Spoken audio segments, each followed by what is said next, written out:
మీరు అడుగుపెట్టు ప్రతి స్థలమును మీకు ఇచ్చుచున్నాను. యెహోషువ 1:3. నీకున్న ఆస్తి అంతస్తులు సమస్తము దేవుని నుండి కలిగినవే. నీవు ఎంత ఆస్తి కలిగి ఉండాలో, నీవు ఏ స్థలంలో నివాసం ఉండాలో, నీ జీవిత నావ ఎటువైపు పయనించాలో అంతా దైవ నిర్ణయమే. ఆయన అనుమతి లేనిది ఏది సంభవించదు. నీవు ఏమి లేని స్థితిలో ఉన్నావా?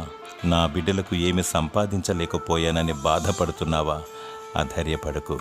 నీతిగా జీవించు, న్యాయముగా ప్రవర్తించు, దేవుని స్తుతించు, ఆయనకు మొరపెట్టు.